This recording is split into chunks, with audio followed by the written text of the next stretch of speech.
بەناوی خوای گەورە سڵاوتان لەبێت بەڕێزان نرخی یەک بەرمیل نەوت لە بازاڕەکانی جیان بۆ $57 بەرز بووە و حکوومەتی هەرێمیش ئامادەنیە پێداچوونەوە بە سیستەمی پاشەکەوت بکات. دەماگ لەمەوبەر بەرپرسانی حکوومەتی هەرێمی کوردستان بڕیاریاندا مانگانە پێداچوونەوە بە سیستەمی پاشەکەوتی موچەی فەرمانبەران بکەن، بەڵام تاکو ئێستا بەڵێنەکەی خۆیان جێبەجێ نەکردووە. بە میوانداری بەڕێز دکتۆر شێرکۆ جەودە سەرۆکی لیژنەی سامانە سروشتەکانی پەرلەمانی کوردستان تاوتوی ئەم پرسە دەکەین. لە سەرەتادا راپۆرتێک دەبینین، دواتر لەگەڵ میوانەکەمان درێژە بەم پرسە دەدەین.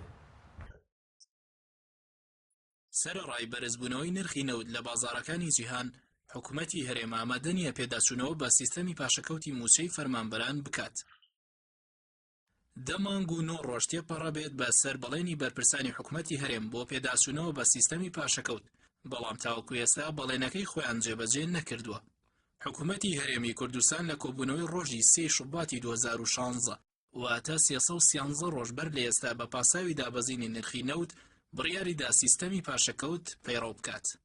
بڕیاری ژمارە 64 حکوومەتی هەرێمی کوردستان کە لە ڕۆژی 2 شوباتی 2016 دەرچووە و پێکدێت لە 7 بڕگە و واژۆی نێچیروان بارزانی سەرۆکی حکوومەتی هەرێمی کوردستانی لەسرە. لە خاڵی پێنجەمی بڕیارەکە ئەڵێت خشتەی پاشەکەوتکردنی ڕێژەیەک لە شایستەدارەکانی موچەخۆرانی هەرێمی کوردستان بە شێوەیەکی مانگانە چاوخشانەوەی لەسەرەکرێت بەرەو چاکردنی داهاتی مانگانەی وەزارەتی دارایی و ئابووری بە جۆرێک کەمترین ڕێژی پاشەکەوت جێبەجێ بکرێت لەسەر ئەو موچەخۆرانی کە بڕی موچەکانیان کەمە. ئەو کاتی بەرپرسانی حکوومەتی هەرێم سیستەمی پاشەکەوتیان داهێنا بە پاساوی دابەزینی نرخی نەوت. نرخی هەر بەرمیلێک نەوت لە بازاڕەکانی جیهاندا دابەزی بوو بۆ خوار $30، کەچی ئێستا نرخی یەک بەرمیل نەوت بەرز بۆتەوە بۆ $57، بەڵام بەرپرسانی حکوومەت ئامادەنین پێداچوونەوە بە سیستەمی پاشەکەوت بکەن. ئێستا داهاتی نەوتی هەرێم بە بەراورد بەو کاتەی سیستەمی پاشەکەوتیان داهێنا لە 50% زیادی کردووە و حکوومەتیش هیچ نیەتێکی نییە بۆ پێداچوونەوە بە سیستەمی پاشەکەوت.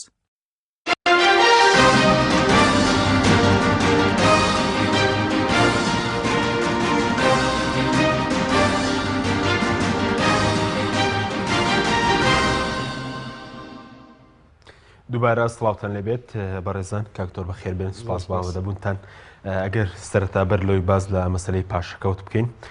سەبارەت بە بەرزبوونەوەی نرخی نەوت لە بازاڕەکانی جیهان، هۆکاری چی ئێستا نرخی نەوت بۆ سەروی $56 بۆ هەر بەرمیلێک نەوت لە بازاڕەکانی جیهان بەرز بۆتەوە؟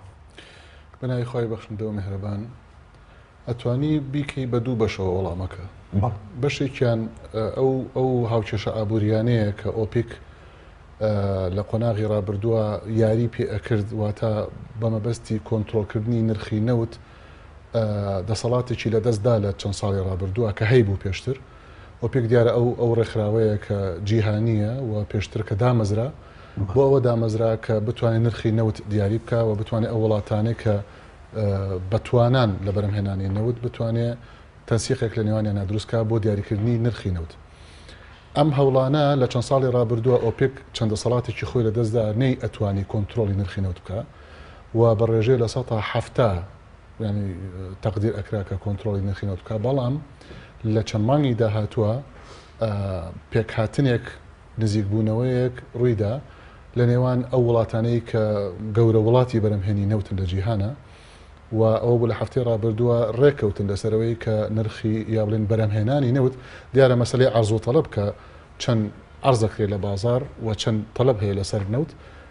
تەوازونێک دروست بکرێ و بڕاردرا کە هەر وڵاتە و ڕێژەیەکی بەرکەوێ لە وڵاتان کە ئەندامن لە ئۆپیک ڕێژەیەکی بەرکەوێ لەو داگرتنە لە بەرهەمهێنانی نەوتیان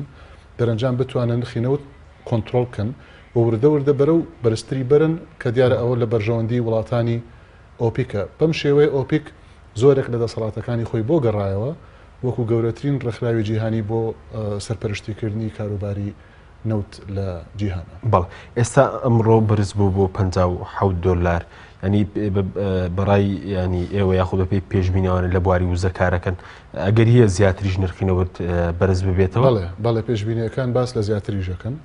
چونکە ئەم پلانەی کە دانراوە بۆ ئەوەیە کە نرخی نەوت بەرزتر بێتەوە، هەرچەنە ینی توێژینەوەکان پێشبینیەکان باس لەوە ئەکەن کە زەحمەتە بگاتەوە ئاستی ینی $100 و ئەوەی کە پێشتر تایە بوو لە 2 ساڵی ڕابردووە بەڵام ئاماژەکان هەمووی بەرەو ئەوەیە کە وردە وردە کەم بەرزتر بێتەوە نەک ئەوەی کە دابەزێت. بەڵێ زۆر باشە. ئەگەر مینی سەر مەسەلەی هەرێمی کوردستان مەسەلەن دەمانگ لەمەوە بەرپرسانی حکوومەت هەرێمی کوردستان ئابووریاری ژمارە 64یان دەرکە سەبارەت بە پاشەکەوتی موچەوە باسیێنەوە کە مانگانە دەها زیاد بکات ئێمە پێراچوونەوە بە پاشەکەوت موچە دەکەین. هۆکاری چێ لەگەڵەوەی کە نرخی نەوت بەرز بۆتەوە پیراچوونەوە ناکەن. ئەگەر سەرەتا بەڕێز خوێنەوەی بکەی نرخی نەوت داهاتینەوە چەند زیادی کردووە لەو کاتێک کە سیستەمی پاشەکەوتیان دایانە بە بەراورد بە ئێستا. بڵێ لە سەرەتای عرضم کرد کە بە دوو ئەتوانی وەڵامەکە بکەی بە دوو بەشەوە. بەشێکیان ئەو بەشە ئابووریەی بوو کە باسی ڕێکخراوی ئۆپیک و مەسەلەی عەرز و تەلەب بوو یا ئەو هاوکێشانەی کە نرخ دیاریەکەن بۆ نەوت. بەشی دووهەمی بەشە سیاسیەکەیەتی. هەندێک فاکتەر هەیە لە ساڵی ڕابردووە لە 2 ساڵی ڕابردووە ڕەبتیان کەینەوە پێکەوە بۆمان دەرەکەوێت کە نرخی نەوت و پلانی ئابووری بۆ ناوچەکە بە شێوازێک داڕێژراوە کە هاوتەری بێ لەگەڵ لایەنی ئەمنی و عسکەری و سیاسیش لە ڕۆژهەڵاتی ناوەڕاست. دابەزینی نرخی نەوت ئەسڵەن توێژینەوەکان تا ئێستش جەخت لەسەرەوە کەنەوە کە نرخی نەوت بەدەستێکی سیاسی اینجا ئابووری دابەزێنراوە. یعنی هۆکارەکانی داگرتنی نرخی نەوت لە $100 هاڕەکردنی بەرەو $25 کە ئەو نرخە بوو کە پاشەکەوت بڕیاری پاشەکەوتی بڕیاری نایاسایی پاشەکەوتکردنی مۆچەیتیا درا لەلایەن حکوومەتی هەرێمی کوردستانەوە. منتیقەکە بە گۆڕانکاریەکی گەورەیە ئەڕۆیشت. ئەم گۆڕانکاریە گەورەیە زلهێزەکان پلانیان بۆ دانابوو و ئێستا ئەو پلانانە جێبەجێ ئەکرێ بۆ ئەوەی کە ئەو پلانانە سەر بگرێ پێویستە تەخدیرێک بۆ منتیقەکە ڕووبە کە لە زەعیفترین قووەتیا بێ بە تایبەتی لە ڕووی ژیاری و لە ڕووی ئابووریەوە. دەرەنجام نرخی نەوت لە بەرەوەی و ئەم وڵاتانە نەوتین و پشتیان بەنەوت بەستووە بە ڕێژەی زیاتر لە 195 وەکو عێراق و وەکو هەرێمی کوردستان با بڵێن و ئێرانیش بە هەمان شێوە. سعودیە و ئەمریکا و چەند وڵاتێکی گەورە بەرەمهێنی نەوت ڕێکەوتن لەسەر ئەوەی کە نرخی نەوت ئاوا داببەزێنرێت لە کاتێکە زەرەری سعودیە و زۆرێک لە وڵاتانی خەلیجیشی تیا بوو بەڵام لە پێناوی هەندێک مەرامی سیاسیە ئەم شتە ڕوویدا. دەرەنجام ئەزمێکی اقتصادی گەورە دروست بوو. ئەم ئەزمە اقتصادیە هاوتەریب بوو لەگەڵ شەڕی داعش و لەگەڵ کێشمەکێشی سیاسی گەورە لە منتیقەکەیە. کارێک حاڵەتێک دروست بوو لەم ئەو حاڵەتی کە ئێستا تایین کە پێویستیمان بە دەستی دەرەکی و بە یارمەتی دەرەکی و بە قەرزی دەرەکی و بە تەدەخولی دەرەکیە بۆەوەی کە بتوانین حلول و هەنگاوەکان بەرەو چارەسەر بڕوە. ئەمە ڕاهەندی دووهەمی تەحلیلی ڕەبتی مەسەلەی ئیکۆنۆمیک و نەوت بە وەزعی سیاسی و ئەمنی و عسکەری منتیقەکەی. بۆیە لەگەڵ ئاوارەبوونی خۆری داعش لەگەڵ نزیکبوونەوەی ڕزگارکردنی مووسڵ لەگەڵ نزیکبوونەوەی وادەی دەرکردنی داعش لە عێراق تەماشاکەی وەزعی نەوتیش وردە وردە ئۆپیک و اتفاقاتەکان بەرەو ئەوە ئەڕۆن کە نرخی نەوت وردە وردە بەرز بێتەوە کەوابێ هاوکێشەیەک هەیە لە منتیقەکە جێبەجێ ئەکرێ نەوت و ئابووری یاریزانی سەرەکیەتیایە بێ لە خەڵی عسکەری و لایانی عسکەری و ئەمنیش کە هاوتەری بە لەگەڵیە. لێرەوەیە مەسەر هەرێمی کوردستان. هەرێمی کوردستان لە 2 ساڵی ڕابردووە یعنی تا 2 ساڵی ڕابردوو حدودی $8 ملیار تەراکومی ئەرزی سەنەوی ساڵانەی خۆی لەسەر کەڵەکە بوو کە ئەو ئەرز و کورتێنانە هیچی بوو هی ئەوە بوو کە بڕێکی زۆر لە موچەی فەرمان بەران لەلایەن بەغداوە پەسەند نەکرابوو بەڵام لێرە دامەزرا بوو ئەرزێکی زۆری دروست کرد بوو ساڵانە کەڵەکە ئەبوو لەگەڵ هەندێک مەساریفی تر. بەڵام لە دوای 2 ساڵەکەەوە هەرێمی کوردستان ئێستا زیاتر لە $20 ملیار بە تەسریحی فەرمی مەسئولینی حکومەت طبعاً ئەم ڕقەمانەی کە ئێڵێم هەمووی ڕقەمی حکوومەتە کە تەدقیق نەکراوە یعنی بەلای کەمی ڕاستیەکانە بەلای کەمی کە بە بڕای من زیاترە طبعاً زۆر زیاتری شێتەوە. $20 ملیار هاتە سەر ئەم $8 ملیار واتە عەجز و کورتهێنان و قەرز و التیزاماتی حکوومەت لەگەڵ کۆمپانیا نەوتیەکان لەگەڵ قەرزدەرەکان لەگەڵ شڵژاوی ئیدارەی خۆی کە تا ئێستا نەیتوانیوە کۆنتڕۆڵی ئیسلاحاتەکان بکە وای کرد کە حکوومەت مەشلول بێ بەرامبەر بە چارەسەرەکان مەشلول بێ بەرامبەر بە حلولەکان. بڕیاری نایاسایی پاشەکەوتی موچە بڕیارێکە من لە مانگی 2016 ڕامگەیان کە ئەم بڕیارە پەیوەندی نییە بە داهاتوو دارایی هەرێمی کوردستانەوە. ئەمە بڕیارێکە بەشێکە لەو ئیتیفاقاتانەی کە حکوومەتی هەرێمی کوردستان کردوێتی لەگەڵ بانقی دەولی و ئیسلاحاتی بانقی دەولی بۆ چاکسازی لەناو حکوومەتی هەرێمی کوردستانە. ئەم بڕیارە قەناعەتی بڕیاردەرەکانی ناو ئەنجومەنی وەزیرانە جامە بەستم ئەنجومەنی وەزیران هەمویان نییە هەموو وەزیرەکان مەبەستم بڕیاردەرەکانی ناو ئەنجومەنی وەزیرانە قەناعەتیان وایە کە میلەتێکی 5 ملیۆن کەسی وەکو هەرێمی کوردستان نابێ 750 ملیۆن دۆلار معاش و موچەی بێ ئەوە بە تەسەوری ئەوان اقتصادیەن هەڵەیە بۆیە ئێستا هێنانێتە سەر 430 ملیۆن دۆلار کە ئەوە بڕیاری بە نایاسایی پاشەکەوتی موچەیە هەڵەکە لەکوایە هەڵەکە لەوایە تۆ کە ئەتەوێ ئەمە کەم کەیتەوە نابێ بەوە کەمیکەیتەوە کە موچەکان ببڕی ئەلەوایە هەڵەکە بەوە چاک ئەکرێ ئەم حاڵەتی تەزەخومە لە ناو موچە و بودجەی هەرێمی کوردستان بەوە چارەسەرەکرێت کە تۆ بێکەرتی تایبەت وا ببوژێنیتەوە کە ئەو فەرمانبەرەی حکومەتی هەرێمی کوردستان لە ناو کەرتی تایبەتە حقوق و تەقاعودی و امتیازاتی زیاتر وەرگێ وەک لە کەرتی گشتی دەرەنجام ئەگەر فەرمانبەرێک ملیۆنێک وەربگرێت لە ناو حکومەتە ئەگەر لە کەرتی تایبەتە 2 ملیۆنیان نایە و تەقاعودی مەزمون بوو حقوقی مەزمون بوو بە قانونی کە پێوترە قانونی تەطویری کەرتی تایبەت و تەهیلی کەرتی تایبەت ئەو کاتە کەسە بەتواناکانی حکوومەت تەنانەت کەسە ئاسایەکانیش لە کەرتی تایبەت تا گیان بۆ یەکسەر ئەڕۆن چونکە مەسلحەتی لەوەیە خەڵک بۆ لە حکومەتە ماوەتەوە لەبەر تەقاعودی ماوەتەوە لەبەر معاشەکەی ماوەتەوە لەبەر التزاماتەکەی ماوەتەوە حقوقەکەی ماوەتەوە کە ئەمە بەزیاوە لە کەرتی تایبەت دابین کرا بە قانونی بەهێز ئەو کاتە تەحول لە کەرتی گشتی و بۆ کەرتی تایبەت ڕوئەدا نەک ئەوەی کە بێ لەناو کەرتی گشتیا تۆ بێ معاشەکان قتکەیت و بیبڕی بۆیە من بە قەناعەتی تەواوی خۆم لە مانگی 2016 شەوە ڕامگەیانوە کە مەسلەی پاشەکەوتی موچە ناگۆڕێ چاکیش ناکرێ ئەم عقلیەتی کە ئیدارەی حکومەتی هەرێمی کوردستانەکە بڕیاری بەدەستە قەناعەتی وایە کە ئەبێ موچەی فەرمانبەران لە 400 بۆ 500 ملیۆن دۆلار مانگانە زیاتر نەبێ واتە 250 بۆ 300 ملیۆن دۆلار کەمتر لە معاشی ئاسایی هەموو فەرمانبەر باشە ئەو قەناعەتی بەرز لە چۆ دروست بوویانی کە پەیوەندی بە دابەزین نرخی نەوتۆنی بەڵام ئەو کاتێکەوەن وتیان پەیوەندی بە دابەزین نرخی نەوتەوەیە ینی بەپێی اتفاقینەوە حکومەت هەرێم و بانکی نێودوڵەتیانی کە ئەمە بکرێت مجموعەی ئیسلاحات هەیە ئەبێ بکرێت لە حکومەتی هەرێمی کوردستان مشکلەکە چییە؟ مشکلەکە ئەوەیە بانقی نێودەوڵەتی و ئەم مؤسسە ئەنتەرناشناڵانە کاتێک کە دێن حلولدا ئەنێن بۆ کارەساتە ئابوووریەکانی ناوچەکان ئەوان دێن بە فکر و بە تەسەورێکی سەرکاغەز و دەرەوەی وڵات بە دەر لە واقعی ناو هەرێمی کوردستان طرحەکان ئەکەن ئەوانەی خۆشمان بەداخەوە یعنی زۆریان یان نەخوێندنەوارن یان نایزانن یان بەرژەوەندی شەخسی و دەستە و تاقمیان هەیە کە ئەیانەوێ ئاوا بێ چارەسەرەکان بۆ پاراستنی و بەرژەوەندیانە یعنی لەوە بەدەر ناکە دەرەنجام حلولەکان حلولی ناواقعی دەرەچن یعنی بۆ نمونە وازەحە لە ڕووی نەزەریەوە کە ئەبێ زەریبە بەرزکرێتەوە بۆی داهاتی حکومەت زیابێ ئەوە نەزەریەن داهاتی حکومەت بەچی بەرزەکرێتەوە بە زەریبە بەڵام ئەم نەزەریە ئەم بیردۆزە ڕاستە ئەگەر بێت و ئەوەی زەریبەکەی لێ ئەسەنی پارەی لە گیرفان نابێ واتە داهاتی هەبێ بەڵام کە داهاتی نەبوو تۆ زەریبەی لێسەنی لە بەرامبەر چی بۆیە فەلسەفەی سیستمی زەریبی ئەوەیە کە کابرا ئیش بکە پارەی دەست بکەوێ خەدەماتی دەست بکەوێ لە بەرامبەرە پارە با کە پێوترێ زەریبە و پێوترێت تاکس لە لای حکومەتی هەرێمی کوردستان هاتووە زەریبە بەرزەکاتەوە بەبێوێ ڕەچاوی ئەو کاکە خەڵکەکە گیرفانی بەتاڵە سیستمێکی زەریبی هاتووە ڕۆژ بە دوای ڕۆژدا ئەنەیە کە هەر لە هاوڵاتیەوە بێنە پارە ئەکێشێتەوە لە کاتێک کە هاوڵاتی گیرفانی بەتاڵ بۆ یا بەرەو بەتاڵبوون ئەڕوا ئەم معالەجاتانە وەکو ئەوەیە تۆ بێ فیتەرێ بێنی یعنی لەگەڵ ڕێزما بۆ هەموو خاوەن پیشەیەک فیتەرێ بێنی پێ بڵێ وەرە عملیاتێکی جراحیمان بۆ بکە بۆ ئەم جەستەیە و ورجی هەڵ بدڕێ و دایە بڵێ وەڵای من لی نازانم فەرمو خۆتان چی لێکەن لێ بکەن ئێستا ئەمان ئاوایان لێ هاتووە ئێستا ئەوانی کە ئێمە ئەمان تو زۆر بە ئێمەیانەوت ئەیانوت ئەم هەندێک پەرلەمانتار داتا لە خۆیەوە ئەڵێ ڕقم لە خۆیەوە ئەڵێ مزایداتی سیاسیەکەن سەرچاوەکانیان وازەح نییە من حەزەکەم لەم بەرنامەی جەنابتەوە ئەمێکێکە لەو نەخشانەیە کە حکومەتی هەرێمی کوردستان هەفتەیەکە بڵاوی کردوتەوە لە کۆنفرانسی نەوت و گاز لە لەندەن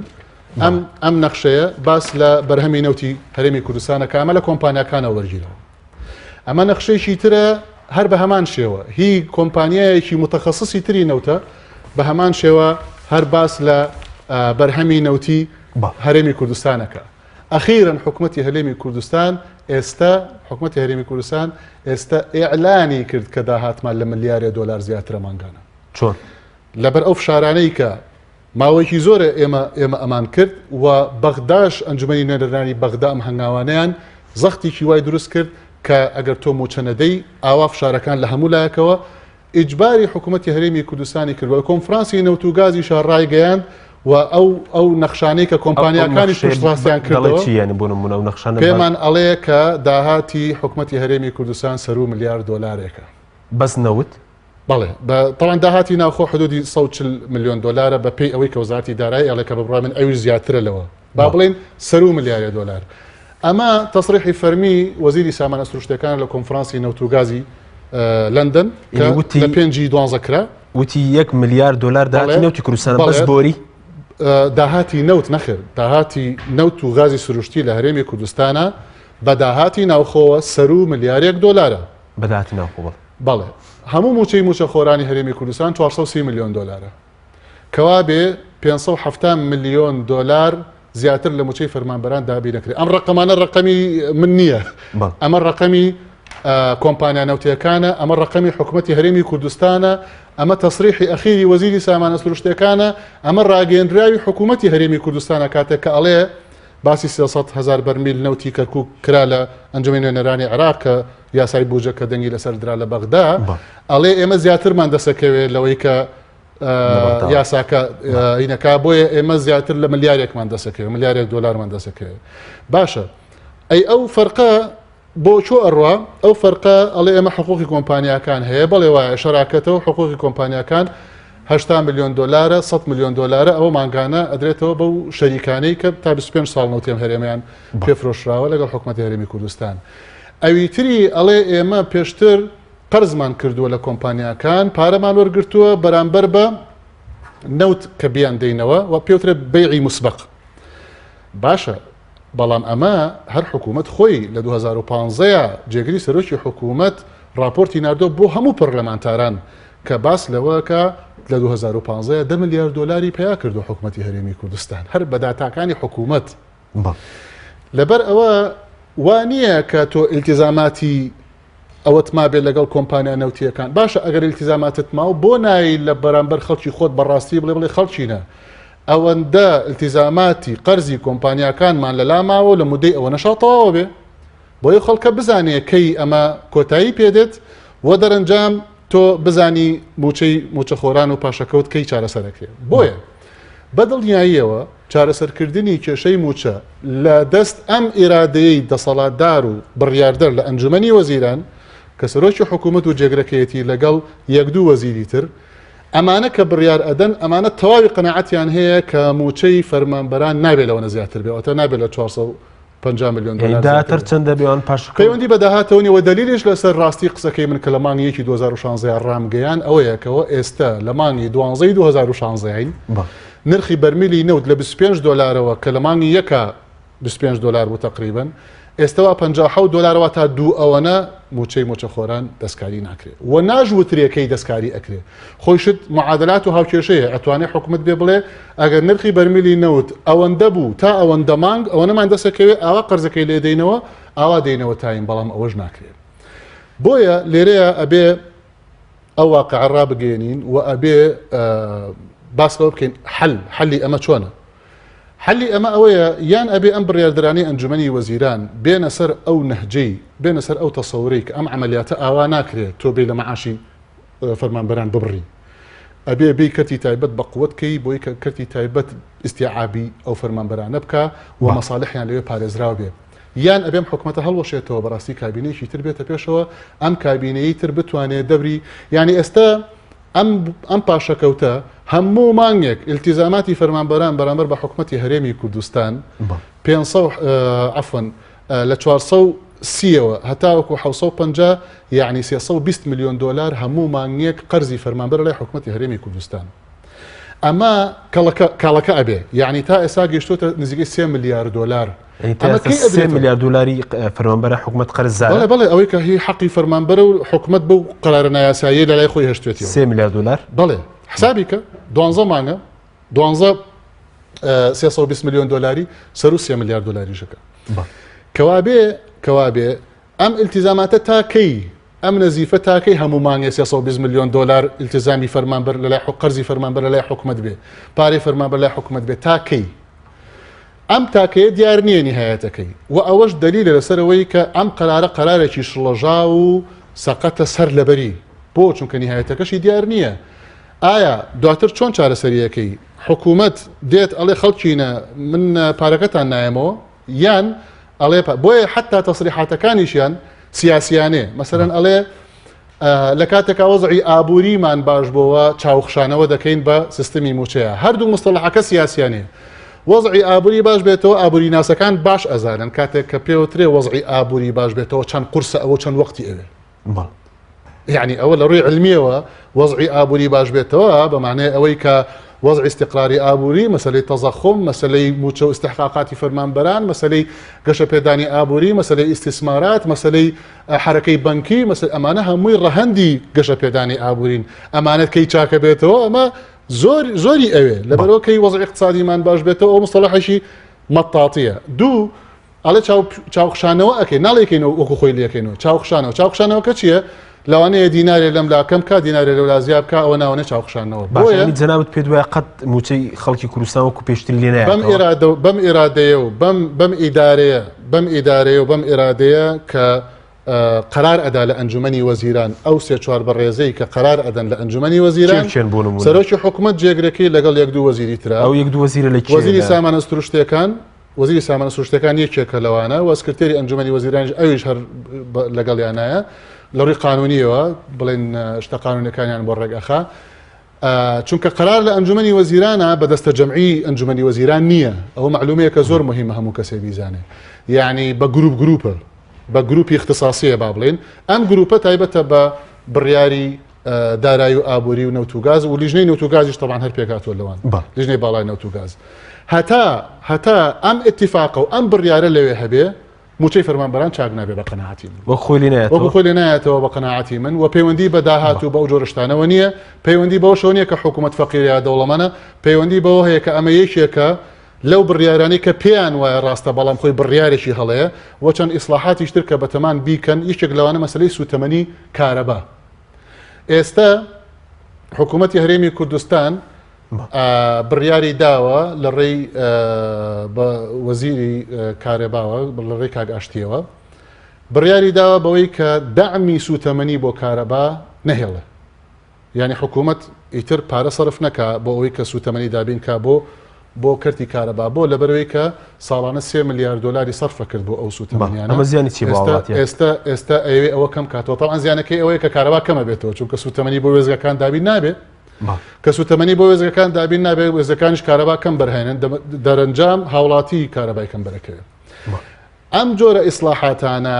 بەو شێوە نەزەریەی کە خەڵکی تر پێیان ئەڵێ هەڵەیە ئەبێ خۆماڵی بکرێ یعنی چۆن خۆماڵی بکرێ یعنی تۆ جەستەیەک لاواز بۆ بە تەواوەتی ها لە عملیات ئەڵێ تەحملی بەنجەکە ناکە بۆ زەختی بەرزە چی و چیز فەحسی بۆکەن ئەڵێ تەحملی بەنجەکە ناکە هەڵێگرن بۆ کاتێک کە تەحمل بکە جەستەی ئەم کۆمەڵگەی ئێمە لاواز بووە نەخۆشە تەحملی ئەم عملیاتانە ناکە بەو شێوەی ئێستا کە ئەوە بە نەزەری بێ ئەوەی لێکەیتەوە و ئەوەی ببڕیت و تەنها بە شێوازە نەزەرەکەی ئەبێ بە خۆماڵی بکرێت چۆن بە خۆماڵی بکرێ ئەبێ جارێ ڕێ بدەی ئەم ئیلتیزاماتەوەکو خۆی بەردەوام بێ موچەی فەرمانبەرانەوەکو خۆی بەردەوام بێ بەڵام بێ ئیسلاحاتی استراتیجی بکەی لە بنەوە کەرتی تایبەت بەقوت کەی کەرتی تایبەت ئەم فەرمانبەرانە ڕابکێشە و استحقاقەتەکانیش لەگەڵیە و خەسخەسەی حکوومەتیش بکرێ بەرەو کەرتی تایبەت ئەمەش مۆزوعێکی ترە خەسخەسەی حکوومەت بە معنای ئەوەی کە حکوومەت وردەوردە بەرەو کەرتی تایبەت بکرێتەوە بەڵام ئەگەر کەرتی تایبەت چوارچێوەیەکی یاسایی محکەم و بەقووەتی نەبێ بیپارێزێت لە گەندەڵی و دەرفەتەکان یەکسان بکە بۆ سەرمایەدار و بۆ بزنسمانەکان ئەو کاتە کەرتی تایبەت گەندەڵەکەی زۆر مەترسیدارترە بێ لە حکوومەت چونکە ئەگەر حکوومەت تۆزێ ئیلتیزاماتی ڕۆتینیشی هەبێ لە ناوە کەرتی تایبەت ئەوەشی نییە بۆیە خەسخەسە ئەگەر وریایی نەبین ڕاستە بە وریاییەوە ماوەڵی لەگەڵا بکەین حلێکی زۆر چاکە بەڵام ئەگەر وریایی نەبین ئەوە خەسخەسە ئەبێتە دەردێکی ترکە ئایندەی زۆر باش بەڕێزت باس لەو کۆنفرانسی نەوتوغازی لەندەن کە بەڕێزی تێیدا بەشدار بوو قسە لەگەڵ ئاشتێورامی کردووە بە تایبەت لەسەر مەسلەی داهاتی نەوت دواتر دەگەڕم وڵای بەڕێز دوای نابڕە قسە لەسەرەوە دەکەین بەڵێ بینەرانی بەڕێز ناوبڕێکی کورت وەردەگرین دواتە گەڕێینەوە وڵاتان لەگەڵمان بمێنەوە بەرنامەی ئەمڕۆ بە سپۆنسەری کۆمپانیای ئەسێ بۆ بازرگانی مۆبایل شیری ئەڵتونسا. ئەسێ یەکەمین مۆبایلی مارکەی کوردی. کۆمپانیای ئەسێ بە لە بەرچاوگرتنی قەیرانی دارایی مۆبایلە تایبەتەکانی دەکاتە قستی مانگانە. Q4 14,000 دینار، Q5 17,000 دینار. پەلە بکە بە بەخاوەنی یەکێک لە مۆبایلەکانی ئەسێ کە 2 مۆدێل و 4 ڕنگ لە خۆ دەگرێت بە قستی زۆر گونجاو. ئەسێ پێشەنگی تەکنەلۆژیای نوێ.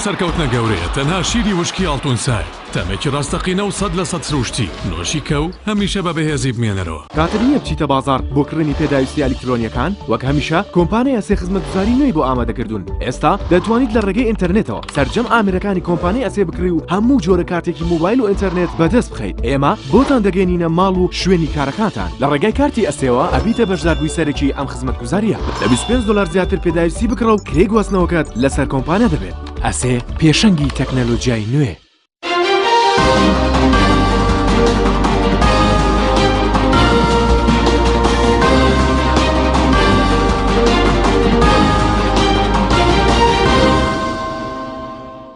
دووبارە سڵاوتان لەبێت بەڕێزان. کاکتۆر لە کۆنفرانسی نەوتوغاز لە لەندەن کە بەڕێز شتێدا بەشدار بووی، تۆ بۆ خۆت قسە لەگەڵ هاشتێورامی کرد کە وتی داهاتی هەرێمی کوردستان ئێستا $1 ملیار. ئەو یەکەم لە وتەکەیە ڕایگەیان چونکە پەخشی ڕاستەوخۆ بوو یعنی لە وتەکە ڕایگەیاند بە بەرچاوی هەموو جیهانەوە کە ئێمە داهاتمان لەسەر $100 ملیارێکە بۆی پێویست ناکات بگەڕێنەوە بۆ بەغا. وایوت بەڵێ پێویست ناکات چونکەوەی کە لە یاسای بودجەی بەغایە دەستمان ئەکەوێ ئەمەی کە ئیقرار کراوە ئێمە زۆر زیاتر لەوە پێیاکەین بۆیە $100 ملیار پێیاکەین بۆیە بۆچی بگەڕێنەوە بۆ لای بەغا. و ئەو کۆبوونەوەی کە چوارشەمەش ئەمڕۆ ئەنجومەنی وەزیران داوای کردووە کە چوارشەمە کۆبوونەوە بکرێت لەگەڵ فراکسیۆنەکانی بەغدا. لەو کۆبوونەوەیدا بە تەمان ئەم داتایانیان بۆ عرضکەن کە ئەوە تا ئێمە زیاترمان دەسەکەوێت. بەڵام ئەگەر زیاتر دەسەکەوێ ئەی بۆ پێشتر ئینکاریت لێ کرد. بۆ پێشتر ئینکاریت لێ کرد. بۆ پێشتر بە ئێمەمانانتانەوت ئەتانوت ئەمانە مزایداتی سیاسیەکەن و ئەرقامەکانیان غەڵەتە. ئەی بۆ ئێستا دێن هەمان ئەرقامەکانی ئێمە ئەڵێنەوە. لەبەر ئەوە کۆبنەوەکی چوارشەمەش بۆ ئەوەیە کە پێیان بڵێن ئێمە زیاترمان دەسەکەوێت بۆیە ئەو یاسای بودجەی بەغا با دەستکاری بکرێ یان وەرنەوە با خۆمان بەردەوامی لەسەر نەوتی خۆمان. لێرە تەحەدا جدێکە ئەوەیە تۆ تا ئێسای ئەعلانی تانکەری نەوتت نەکردووە، تا ئێسای ئەعلانی داهاتی مەسفا و پاڵاوگەکانت نەکردووە. ئەنێەوە یاش تێورامی باسی کرد مەسەرەی تەنکەر هەمووشی تایە ئەوەی کە ئەو باسی کرد بە قسەی خۆی ئەوانەشی تایە. بەڵام وەکو ڕاگەاندن ڕانەگەێنراوە چەنە مەسفاکان پاڵاوگەکان چەند پێیاکەن و تانکەرەکان چەند ئەجۆزنەوە. کۆمپانیا هەیە نەوت ئەجۆزێتەوە بۆ فەتحەیەک لە لای زاخۆ هەیە ئەو فەتحەیە ئەچێتەوە سەر بۆ ڕێنەوتیەکان بە تانکەر لە تەقتەق و لە چەڵگەکانی ترەوە نەوت بارەکرێ بۆ لای زاخۆ لە زاخۆ فەتحەیەکەیە لەو فەتحەیەوە ئەچێتەوە ناو بۆ ڕێنەوتی بەندەری جیهان بێ لەوەی کە لە بۆ ڕێنەوتەوە بۆ ڕێنەوتە ڕسمێکی هەرێمی کوردستانەوە ئەڕوات. ئەی داهاتەکەی لەکوێ؟ ئەوەیە قسەکە ئەوەیە ڕۆژانە چەندەوەی کە بەپێی بەڕێز لە هەردوو سنوورەکە تەنکەرەنەوتەکان بەپێی بدەسوونی بەڕێستانیانی بە چەندەوە چەند هەناردەکە ئەو خشتە ڕسمیە بێ کە حکوومەتی هەرێمی کوردستان لێرە ڕایگەاندووە بەپێی ئەم خشتەیە کە کۆمپانیای وێسترن زاگرۆس لە مانگی 11 2016 ڕایگەاندووە ئەمە لە مانگی 12 2016 ڕاگەنراوە حکوومەت ئەمەی وێسترن زاگرۆس کە کۆمپانیاکی متخصصە لە نەوت ئەمە لە مانگی 11 2016 ڕاگەنراوە. ئەمە یاربووکی واتە کتابی ساڵانەی داتا و زانیاریەکانی حکوومەتی هەرێمی کوردستانە لە مانگی 12 2016 ڕاگەنراوە. بەپێی ئەمانە بێ کێڵگە بە کێڵگەی بەرهەمی نەوتی هەرێمی کوردستان 650,000 بەرمیلە ڕۆژانە. ئەمان باتەوە سەر ئەوەی کە بە بۆڕی ئەڕوا چەنە و ئەوەی کە بە تانکەر ئەڕوا چەنە. ئەوەی بە بۆری ئەڕوا عدادە و کۆمپیوتەرە و بۆڕیە و حساب کراوە با بڵێن لە بەندەری جیهانیش ئیستیلامەکرێت و لەوێش خەڵک هەیە و متابعات هەیە و لێرەش بە هەمان شێوە لەبەرەوە کەمتر ترسی ئەوەی هەیە کە فێڵیتیا بکرێت بەڵام ئەوەی کە بە تانکەر ئەڕوا بۆ بە کەس ناڵێن ئەوەی کە بە تانکەر بەرهەمەهێنرێ و ئەجۆزرێتەوە لە ڕێی ئێرانەوە ئەڕوا و لە ڕێی تورکیاوە ئەڕوا و لە ڕێی فەتحەکەی زاخۆوە ئەڕوا بۆچی ئەعلانی ناکەن و باسی ناکەن داهاتی پاڵاوگەکان بۆ باس ناکەن ئەوەی کە کەڵک لە زۆنی زەردا ئەوەی کە بازیان لە زۆنی سەوزا بۆ باسی ناکەن داهاتەکەی لەکوێوە بۆ چۆ ئەڕوا داهاتی نەوتی کەرکووک کە بە تانکەر باسم لەوەی کە بە تانکەرە بەناوی مەسفای فلان و بەناوی مەسفای فلان معلومات هەیە کە ئەڵێ بعضێک لەو نەوتە کە بەناوی مەسفای فلانەوە ئەنێرێتە دەرەوە تەنانەت ناچێت بۆ ئەو مەسفایە ئەچێ بە وڵاتێکی دراوسێ لەولاوە کتابی ڕسمی هەیە کە بە تانکەر نەوتی کەرکووک ئەجۆزرێتەوە بۆ ئەنێرێت ئەفرۆشێتەوە بە ئێران و تەنانەت ئەگاتە مەسفای کرماشان ئەمانە حکوومەتی هەرێمی کوردستان ئەڵێ ئێستا لەگەڵ کۆمپانیای دیلۆیدا اتفاقمان کردو عقدیان کردو کۆمپانیای دیلۆدێکێکە لەو کۆمپانیانەی کە ناوی هەیە لە مەسلەی تەدقیقا دوایەوەی کە ئێمە گومانمان خستە سەر مزداقیەتی کۆمپانیای دیلۆید لەبەرەوەی کە چەند کەیسێکی قانونی هەیە لەسەری لە چەند وڵاتێکە هاتن لەگەڵ کۆمپانیایشی ترا ڕێکەوتن کە کۆمپانیای ئیوایی پێوترێ ئەم کۆمپانیای بۆ تەدقیقی کاری کۆمپانیای دیلۆید هێناویانە باشە مانگی داهاتوو قەرار وایە یەکەم راپۆرتی ئەم دوو کۆمپانیایە دەرچێ لەسەر تەدقیقی بەیاناتی مانگی 2016 نەوتی هەرێمی کوردستان نەوت و گازی هەرێمی کوردستان تەحەداکە لەویا ئیتر وردە لە دەرەکەوێت کە ئایا ئەم راپۆرتانە فعلا ئەتوانن دەست بخەنە سەر برینەکان و حوتە گەورەکان و قرشە بچووکەکان دیاری بکەن طبعا ئەو حوتە گەورانە و ئەو قرشە بچووکانە ئێستا وەکو حاڵەتەکانی تر پیان وایە کە ئەمە هەرچۆنێک بێت چارەسەرەکرێت دواتر لە ڕووی قانونیە بێ لە هەر ڕێگەیەکەوە بێت دواتر دەبریەکەن و چارەسەریەکەن ئەم راپۆرتانە بەڵام ئەگەر ئەم راپۆرتانە جددی بن و فعلا بتوانن دەست بخەنە سەر برینەکان ئەو کاتە ئەبێ ڕای بگەێنن بۆ ڕای گشتی کە خەلەلەکان لەکوایە تەحەداکە ئیتر لیەوە دەست پێکە ئەگەر ڕاستکەن ئەو راپۆرتانە ئەو کاتە ئەوانەی کە خوێنی میلەت هەڵەمژن لە ڕێی تانکەرە نەوتیەکانەوە بەنایاسایی و ئەوانەی کە دەستە و تاقمی پێبەخێوەکەن و مؤسساتی ئیعلامی و حزبی پێبەخێوەکەن ئەو کاتە لەو راپۆرتانەیە ئەبێ دەرکەی و ئەوەش مزداقیەتی راپۆرتەکان باشە ئەوەی کە ئێستا بە تەنکەر پێی بە دواتچوونەکانی ئێوە بە تەنکەر دەڕوا و ناچێتە خزمەتی خەڵکەوە چەندە ینی چەند تەنکەر بە مانگانە خود داهاتەکەی مانگانە چەندە بە پێی داتای حکوومەتی هەرێمی کوردستان مانگانە 2 ملیۆن تانکەر ترافیکەکە لە ناو هەرێمی کوردستان بۆ نەوت و مشتەقاتی نەوتی هەرێمی کوردستان ئەو 2 ملیۆن تانکەرە ئەو 2 ملیۆن تانکەرە طبعا بعضێکی مشتەقاتی نەوتیە بعضێکیشی هەر نەوتە بعضێکیشی نەوتی سپی ینی با بڵێن جۆرەکانی مشتەقاتی نەوتیە ئەمە ئەگەر بە کەمترین نرخ حسابی بکەی بە کەمترین نرخ هەر تانکەرێک بە کەمترین نرخ حساب بکەی بۆ بەرمیلێک نەوت بەلای کەمەوە 6 بۆ 7 ملیۆن دۆلارە مانگانە کە ئەوە بەشێکە لەوەی کە لە داهاتی تانکەرەکانەوە دیار نییە و لە راپۆرتەکانیشە نەخراوەتە ڕوو و ئێستا کۆمپانیای دیلۆید و کۆمپانیای ئیوای کە بۆ تەدقیق هێنراون بۆ هەرێمی کوردستان ئەوان ئێستا دەستیان کردو بە تەدقیقی ئەو داهاتی ئەو پاڵاوگانە با بڵێن پاڵاوگەی بازیان و پاڵاوگەی کەڵک ئەم پرۆسەیە چیمان پێڵێ پێمان ئەڵێ کە قۆناغی داهاتووی حکوومەتی هەرێمی کوردستان قۆناغی تەحەدایەکی گەورەیە متمانە نەماوە بە حکوومەتی هەرێمی کوردستان متمانە نەماوە بە ئیدارەی مەلەفی نەوت و گازی حکوومەتی هەرێمی کوردستان ئەم متمانەیە بە ئاسانیش دروست نابێتەوە چونکە ئینیاری کردو لە ناو خەڵکان مزداقیەتەکەی بۆیە ئەبێ ڕێ بدرێ بە مؤسساتی تەدقیق کە بێت ئەو وردبینیە دروستکە بێنێتە دی و دڵنیایی وردە دڵنیایی بێنێتەوە دی ئەجینا بە پێچەوانەوە تۆ دەی فراکسیۆنەکان بانگەکەی لە بەغداوە چیان پیشانەدەی داتایشیان پیشانەدەی کەس تەدقیقی نەکردو چۆن بڕای پێکەن ئەو خەڵکە ئەو فراکسیۆنانە کە لە بەغداوە نەهاتن پێشتر بۆ کۆبوونی ئەنجومەنی وەزیران ئەو حزبانەی کە لە هەرێم بانگێژکران بۆ ئەنجومەنی وەزیران بۆی کە داتان بۆ عرض بکرێت کە نەهاتن بۆ ئەو نەهاتن لە بەرەی بڕوایان بۆ داتایانە نییە لە بەرەی داتانە مصداقیەتی نییە ئەم حکوومەتە ئەبێت تێبگا لەوەی کە مصداقیەتی نەماوە لە ناو خەڵکە یا زۆر لاواز بووە بۆیە بانگێشکردن ئێستا تۆ ینی لەگەڵ چیا تەفاهمەکە لەگەڵ چیا گەورەترین عقدەی مەوزوعی ڕێکەوتن لەگەڵ بەغدایە مصداقیەتی بەیاناتی حکوومەتی هەرێمی کوردستانە کە بەداخەوە تا ئێستا بەعەمدی شڵەژێنراوە لەبەر بەرژەوەندەکان کە پێشتر زۆر قسەمان لەسەر کردووە بۆیە قۆناغی داهاتوو قۆناغی تەحەدایە موچە و بژێوی فەرمانبەرانیش ئەسیری ئەو تەحەدایە پێچێکە وەکوتم ئەبعادی سیاسیشی هەیە ڕێک نەکەوتنی حزبەکان کۆبوونەوەی حزبەکان ئاشتەوایی لە هەرێمی کوردستان ڕوونادا ئەگەر بێت و داتا و داهات و زانیاریەکان لە هەرێمی کوردستان بەتایبەتی لە مەسەلەی نەوت و گازە بەو تەحەدایە تێنەپەڕێ و مصداقیەت زۆر باش بەڵام ئەوەی کەم و ئێستا بەڕێزوتت ئاشتەوران باسی کردووە سەرووی 1 میلیارد دلار داهات یاریمی کوردستان لە کاتێکە زیاترە لە موچەی فەرمانبەران بە پێی سیستەمی کۆنژ ینی بۆ موچەی فەرمانبەران نادن بە بۆچوونی بەڕێزت من خۆم ئەو پرسیارم لێ کرد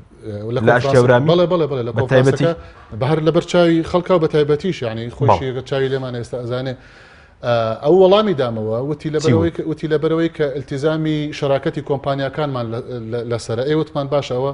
ئەوە بڕێکی کەمە ئەو پەڕی 80 میلیۆن دلار بە پێی عەقدەکان ینی ئەوەی کە لەبەردەستە باشە پێشتر نوتمان پێفرۆشتون بە بەیعی مسبق بە حدودی 198 میلیۆن دلار کە بڵێن لەم مانگانە تقریبا 200 میلیۆن دلار ئەکا لەبەرەوە بێ التیزاماتە جێبەجێ بکەین بنجلیا پێم وتم آخر تۆ لە بانگی 2015 جێگری سەرۆکی حکوومەت راپۆرتی بڵاو کردوەوە کە 10 میلیارد دلار پیاکراوە کەوا بێ ئەو التیزاماتە بەرامبەر بە 6 مانگی کە موچەی تەواو دراوە لە 2015 ڕاست نییە ئەم شڵەژاویە لە داتا و لە معلومات ناکرێ ئاوا بڕوا بەڕێ وتی دەیتر بڵێن چی و ئاوایە و گڵمانی و تەتقیق دەست پێکا و بزین تتقەکان چۆن ئەبێت و ئەمانە جوابێکی سەریحی پێ نەبوو و نەیشی توانی ئینکاری خەلەلی گەورە هەیە لە باش بەپێی بۆچوونی بەڕێزت ئێستا لە کوردستان پارە زۆ زیاترە داهات لە موچەی فەرمانبەران و هەیە و نایدەن بە فەرمانبەران لەبەرەو قەناعەتی کە باسم کرد پێدوایە کاکتۆر بۆی لای خەڵک لای بینەران ڕوون بێت ئێستا داهاتی کوردستان هەیە وە زۆر زیاتر لە سیستەمی کۆنی موچە و نایدەن بە خەڵک زیاتر لە سیستەمی کۆنی موچە و نایدەن بە خەڵک لەبەرەی قەناعەتیان وایە جارێکی تر حکوومەتی هەرێمی کوردستان قەناعەتیان وایە جارێکی تر حکوومەتی هەرێمی کوردستان نابێ بگەڕێتەوە سەر 750 میلیۆن دلار واتە موچەی تەواوی فەرمانبەران لە هەرێمی کوردستان پارەشەیە بەڵام قەناعەتیان وایە کە نابێ بگەڕێینەوە بۆ ئەو 750 میلیۆن دلارە پارەمان دا ئەوەی 750 میلیۆن دلاریش هەبێ نابێ بگەڕێنەوە سەر ئەوە لەبەر ئەوەی ئەوان قەناعەتیان وایە کە ئەوە هەڵەیەکە کراوە لەلایەن حکوومەتی هەرێمی کوردستانەوە بەڵام عیلاجەکەی بەدیدی ئێمە عیلاجەکەی بەم شێوەیە ناکرێتەوە بێ مەعاش ببڕی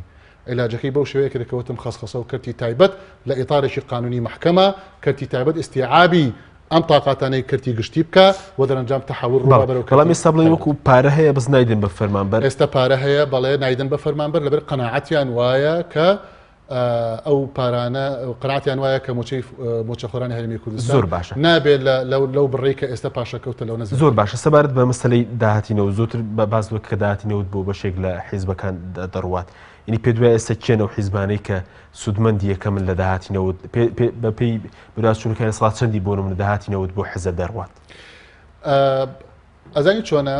لە مەفهومی حزبی تەجاوزی کردو ئەم مەوزوعە بۆ بە مەفهومی بەرژەوەندی چۆن یعنی مەسەلەن بۆ نمونە لە ناو یەکێتیە یا لە ناو پارتیە خەڵی بەرژەوەندی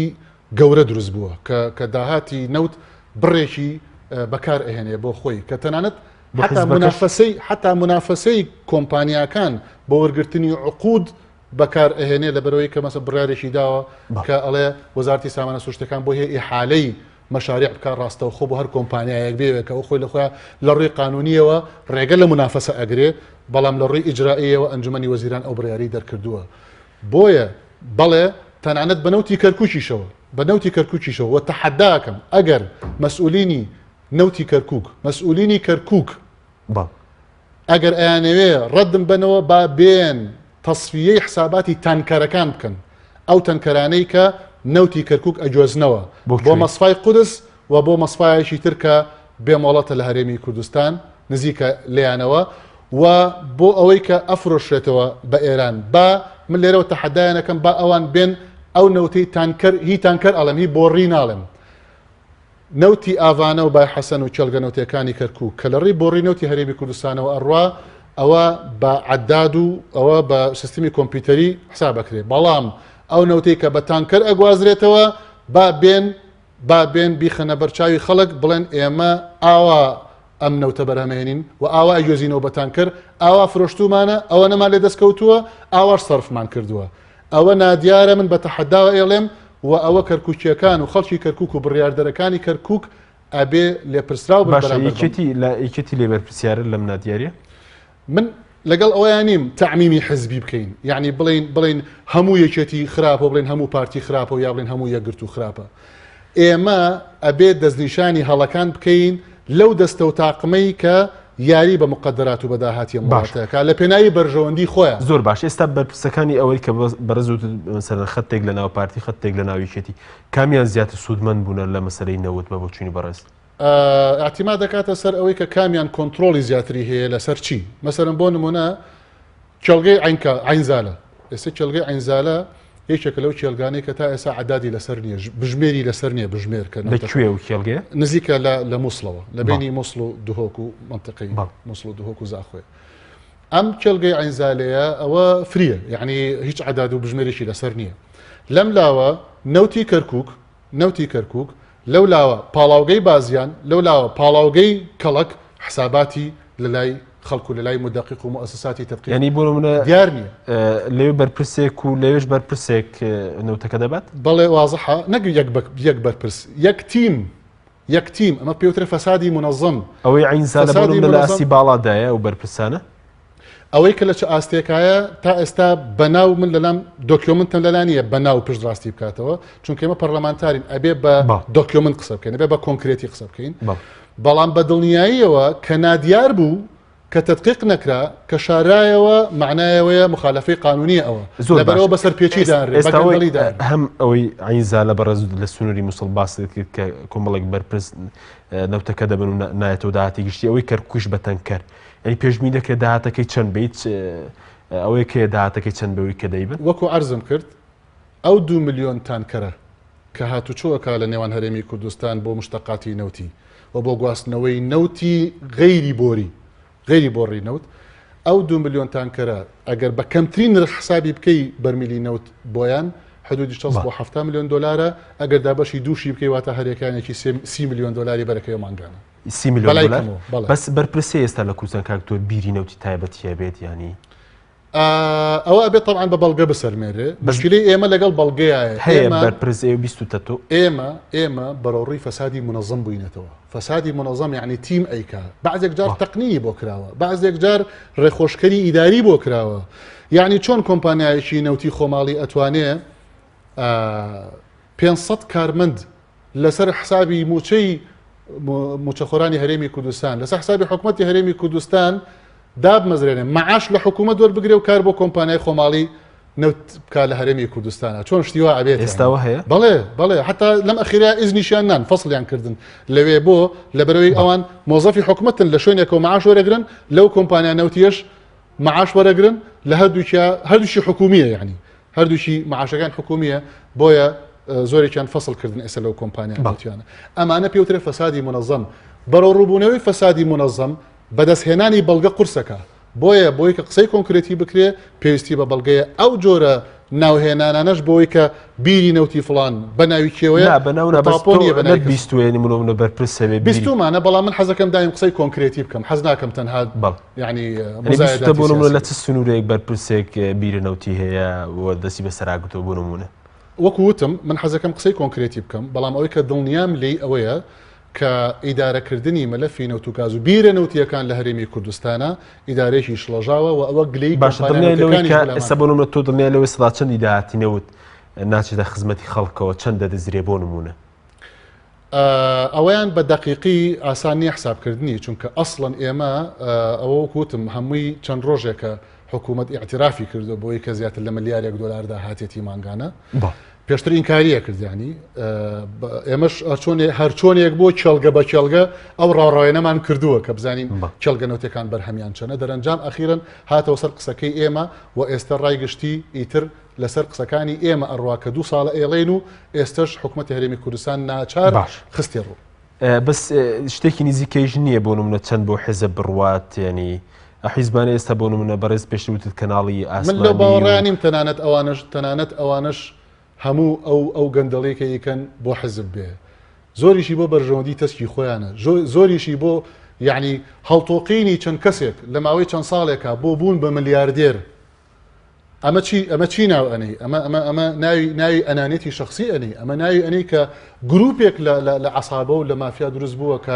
کە ئەم خوێنە هەڵەمژێ لەم هەرێمی کوردستانە وتمانەیە ئەی چۆن بە تەکید ئەی چۆن وەڕەگوڕیشەی دەرەکیشی هەیە بەڵام ئەمە ئێستا لە ئاستێکایە بە قەنەعەتی من حکوومەتی هەرێمی کوردستانیش دەرەقەتیان نایەت تەحەدایەکی گەورەیە وەکوتم لە راپۆرتەکانی داهاتووی دیلۆید و ئیوایە کە دوو کۆمپانیا چۆنیان ئەو کەسانی کە دەستیان بە سەردی نەوتەکان داگرتووە لە حکوومەت باڵاترن ئەوە بەسەدەوەیە لە حکوومەت بەهێزترن چۆن لە حکوومەت بەهێزترن لەبەرەوەی کە ئەمانە بڕیاری بەرەمهێنانی نەوت لەبەرەوەی کە ئەمانە بەلاڕێدابردننی داهاتی نەوت و گاز لەبەرەوەی ئەمانە ئینتیفاعی کۆمپانیا خۆماڵەکانیان کاکە تۆزانی کولفەی بەرەمهێنانی نەوت لەم هەرێمی کوردستانەیە لە چاو خۆیان زۆر کزە بەڵام کاتێک کە کۆمپانیا خۆماڵەکان دێنە سەرخەت بۆ هاوکاریکردنی کۆمپانیا ئینتەرناشناڵەکان کولفەی بەرەمهێنانی نەوتی هەرێمی کوردستان و فرۆشتنی زۆر بەرزە بێتەوە بۆ لەبەرەوەی ئەو کۆمپانیا خۆماڵیانە زۆربەی کۆمپانیا ئەو کۆمپانیا کە حزب ڕێخۆشکەری بۆ کردوون برغوویەک بە دینارێک بێ ئەنووسێ 100 دینار ئەنووسێ 10 دینار ئەنووسێ 20 دینار 50 دینار تەدقیق و وردبینی و محاسبەی لەسەر نییە لەویایە کە زۆرێک لە داهاتی هەرێمی کوردستان 3 ملیارد دلار بۆ ئەدرا بە دابینکردنی سوتەمەنی بۆ وێزگەکانی تەولیدی کارەبا لە هەرێمی کوردستان چونکە پاڵاوگەنایە یاساییەکانی سەر بە خۆیان و بە پشتیوانی خۆیان و بەڕێ خۆشکردنی خۆیان 3 ملیارد دلاری لە چەند ساڵی ڕابردووە کرد بە قوربانی ئەوەی کە کاک ئاشتی وتی ئێمە 20 ملیارد دلارمان سووتاندووە ئەوە مەخسەی لەمەیە کە ئەم 20 ملیارد دلارە لە ماوەی 8 ساڵە 3 ملیارد دلار حساب کە 24 ملیارد دلارەکە سوتەمەنی پێدامی کرا بۆ وێزگەکانی کارەبا لە کاتێکا ئەبوایە بە گازی سروشتی تەولیدی کارەبا بکرایە نەک بە گازۆی کە 3 ملیارد کاتمان کەمەوە سەبات بووی کەوتت مافیای نەوت دروست بووە ئەو مافیانە لە حکوومەت و لە حیزبەکانیشان ئەو مافیانە کەسانێکن کە ڕێخۆشکەریان بۆ ئەکرێ ئەو مافیانە کەسانێکن ئێستا بوون بە سەرمایهداری لە حکوومەت و لە حکوومەت شاهان کاگتۆر لە حکوومەتە هاوکاری ئەکرێن هاوکاری ئەکرێن بە معنای چی؟ لە حیزب هەن هاوکاری ئەکرێن بە معنای چی؟ من بەڵگەم لەلایە کە گاز نەوت دراوە بە کۆمپانیای وەهمی بە کارگەی وەهمی بە کارگەی قیری وەهمی بە مؤسساتی نەقل کە لە بازار زۆر هەرزانترە نرخەکەی وەک لە نرخی حکوومەت ئەمانە هەمووی ڕێخۆشکردنەوەتە فەسادی منەظەم یعنی ڕێخۆشکردنی چەند دەسەڵاتدارێک لە ناو حکوومەتە بۆ کۆمپانیایی دەرەشی بۆ سەرمایهداری دەرەشی بۆی کە پێکەوە بتوانن ئەو گەندەڵێ بکەن کە هەیە ئەمە پێمانەڵێ جەستەی ئابووری هەرێمی کوردستان لە نەزیفێکی جددی و حەقیقیایە ئەگەر ئیرادەیەکی جەماعی نەبێ پێکەوە ئەمەش خیتابێکە بۆ سیاسەکان ئەگەر ئیرادەیەکی جەماعی نەبێ سیاسەکان پێکەوە مەلەفی گەندەڵی و نەوت و گاز و ئابووری نەکەن بە مەلەفی ڕقم یەک لە مفاوەزات و لە گفتوگۆکان و لە قسەکردنەکان و ئیسلاحات لە ئیدارەکردنی مەلەفی نەوت و گاز و ئابووری لە هەرێمی کوردستانە نەبێ بە شەرتی ڕقم یەک و هێڵی سوور لە مفاوەزاتی داهاتوو ڕێکەوتنی حزبەکان بێگومان دۆخی هەرێمی کوردستان ئاقارێکی مافیامان هەیە لە ناو حکوومەت و لە ناو حیزب مافیای نەوت طبعا لە هەموو شوێنەکە باشە زۆر باشە زۆر بە کورتی سەبارەت بە یاسای بودجە کاتمان نەماوە دەمەوێت ڕای بەڕێز لەسەر یاسای بودجە عێراق بزانم ئایا جێبەجێ دەکرێت لەلایەن حکوومەتی هەرێمەوە بۆ نمونە دوو ئاراستی جیاواسێ پێشتر حکوومەت بە سەرۆکاتنی سیوان بارزانی ڕەتی کردەوە مەسعود بارزانی داوای گفتوگۆی کرد ئێستا داوای کۆبوونی فراکسیۆنەکان دەکرێت یاساکە تا ئێستا حکوومەتی هەرێمی کوردستان هەڵی جێبەجێ ناکەم بۆچیش جێبەجێ ناکە لەبەر ئەو بەشەی کە پەیوەندی بە استحقاقی کۆمپانیەکان و بە قسەی حکوومەت یعنی کە وەکو ڕەدمایەوە کەوە ئەسڵ و ئەساسی نییە لەبەر ئەفۆن پێشتر لە راپۆرتی ئەنجومەنی وەزیرانە باس لە پەیداکردنی 10 ملیارد دلارەکە لە ساڵی 2015 بەس ئەگەری جێبەجێکردنی هەیە ئەگەر بیانێ بەڵێ ئەتوانن جێبەجێ بکەن و ئەتوانن ڕێکیش بکەون حلول زۆرە بە شەرتێ بەرژەوەندیە تەسکەکان وەلا بنێن و گەندەڵکارەکان تەحجیم بکەن بۆ نەتوانین ناوخۆ دەرەکی هەیە بۆ جێبەجێکردنی یاسای بودجە بەڵێ فشاری ناوخۆی و فشاری دەرەکی هەیە لەلایەن زلهێزەکانەوە لەلایەن ئەگەر دەکرێت ئاماژیان پێ نەتەوە یەکگرتووەکان ئەمریکیەکان ئێران تورکیاش بەڵێ ئەوانە مەساڵحیان هەیە لە عێراق مەساڵحیان هەیە لە هەرێمی کوردستان بۆیە ئەیانەوێ وەزعی هەرێمی کورد بێ لە فشارە ناوخۆیەکان ئەمریکا خەڵک لە هەرێمی کوردستانە هاوارێری هەڵساوە ئەوانە هەمووی فشار ئەکەن بۆ ئەوەی کە دۆخەکە چیتر تەحمل بەس بەرژەوەندی مافیەکان لەوەدایە کە یاساکە جێبەجێ بکرێت بە بڕای من نەخێر نەخێر. بەڕێز دکتۆر شێرکۆ دەستەرۆکی لیژنی ساوانە سوشتەکان زۆر سپاس بۆ وەڕێستان کە لەگەڵ مابوو. سوپاس بۆ ئێوە بینەرانی بەڕێز، سوپاس بۆ هاوکارانم تا بەرنامەیشتر خواتان لەگەڵ.